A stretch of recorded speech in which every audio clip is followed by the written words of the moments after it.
pwede na, makahabol man lang sa ano. Buti ito kulay gray, hindi ganong halata yung mga talsik, pero marami. Pinturahan ko na ng puti. Ayan o. Alright, magandang araw na naman pong muli sa inyong lahat mga kagwang, at welcome na naman po sa aking vlog. So ngayon mga kagwang, ito na tayo. So magpipintura na tayo sa sa ating ginawang upuan. Ito na mga kagwang. So ang gagamitin nating pintura ay kulay white. Pero bago ang lahat mga kagwang, syempre i-primer muna natin. So itong kulay gray, ito yung gagamitin natin. Kailangan kasi natin i-primer mga kagwang para maganda yung kapit ng pinakapintura niya. At ang gagamitin natin ay ito. Ayan, ito meron dala dito si Bayaw. O di ko pa nasubukan to kung maganda, pero susubukan natin mamaya. Bago tayo mag-umpisa mga kagwang, time check muna tayo. Alauna na. So mamaya ko na lang to itutuloy mga kagwang. Mamaya na ako magtimpla ng pintura pagkatapos ko kumain, dahil alauna na. So kakain muna ako. A few moments later. Yun, tapos na tayo kumain mga kagwang. Time check tayo. Alas 2 na ng hapon. So ito na, mag-umpisa na tayo para matapos na. Siyempre una natin gawin, magtimpla muna tayo ng pintura mga kagwang. So timplahin muna natin yung pang primer. Costume muna tayo mga kagwang.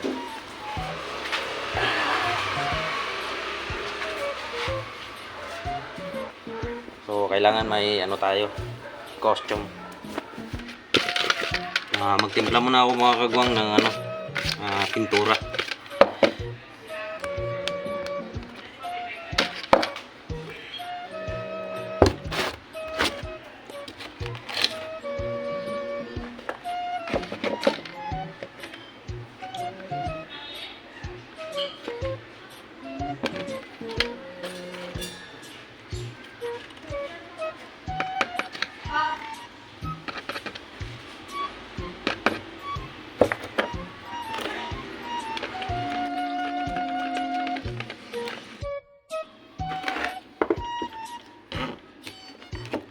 Ito na mga kagwang. So nakapagtimpla na tayo. So ngayon ay susubukan na natin.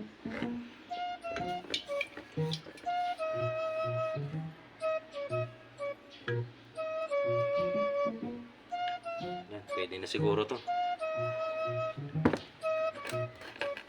Right, so susubukan na natin mga kagwang. Ito.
So okay naman siya. Ayan o. Ayan. So tutuloy na natin.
tayo mga kagwang.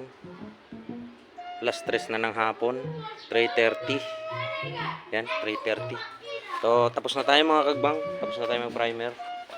Ito. Ito na. So, nalagyan ko na ng primer.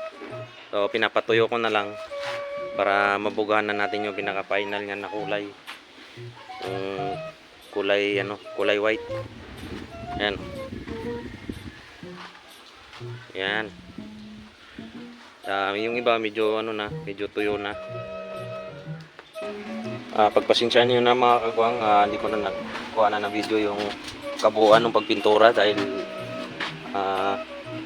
yung cellphone natin punong-puno na ng pintura kanina, yung pinaka-screen. Kaya pinutol ko na yung pag-video kanina.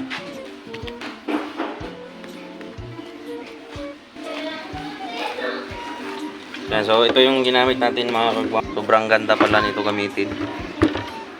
Ayan, no. So buti na lang meron si bayaw nito. So hindi na tayo nahirapan mano-mano magpintura doon sa na yun. Yung mga upuan na yun. Kasi kung wala to, medyo matatagalan siguro tayo bago matapos yung paglagay ng primer na yun. Siguro hintayin ko na lang muna mga kagwang, kahit mga kalahating oras pa. Siguro kayang-kaya pa naman to matapos hanggang mamaya. Siguro mabugan pa natin to ng kulay puti. So mga kalahating oras pa, sigurado matutuyo na yan. Ayan, no? So mainit pa naman dahil alas 3 pa lang. Alright. 2,000 years later. Alright, so time check tayo mga kagwang. Alas 4 na, so pwede na to siguro. Pwede na natin bugahan to ng kulay puti. Ayan. Ayan, so tuyong-tuyo na. So pwede na, makahabol man lang sa kunting init. Ayan. Para saktong-sakto bukas ay lalagyan na ng kahoy. So tara na mga kagwang.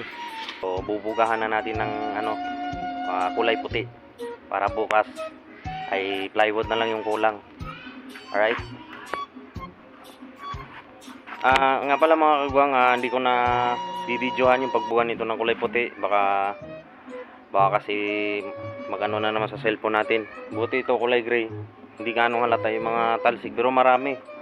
Kaya siguro update na lang mamaya mga kagwang pag natapos na natin to. Alright. A few moments later.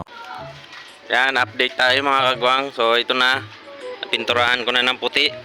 Ayan, oh. Yan, so nakalima na tayo. Meron pang meron pang 5. Andito na yung isa. Time check tayo mga kagwang. Mag-alas 6 na. So siguro mga kagwang, hindi ko na mabidyoan to lahat dahil hapon na. Ayan, so nakalima lang tayo. Medyo matagal pala yung pagbugan ng kulay white. Kasi kailangan mong ulit-ulitin yung pagkabuga mo para maging maayos yung kulay niya. Ayan, kaya medyo natagalan tayo. So nakalima lang ako. So siguro abangan nyo na lang mga kagwang yung paglagay natin ng kahoy nito, paglagay ng plywood. Hindi ko alam kung bukas. So titingnan ko. So, ito hindi ko na mapakita sa inyo yung kabuuan nito dahil alas 6 na. So hanggang dito na lang mga kagwang. Sana nagustuhan nyo tong video na to. Maraming salamat sa inyong walang sawang suporta at walang sawang panonood ng aking mga video. Mag-ingat po kayong lahat. Maraming salamat. God bless po sa ating lahat.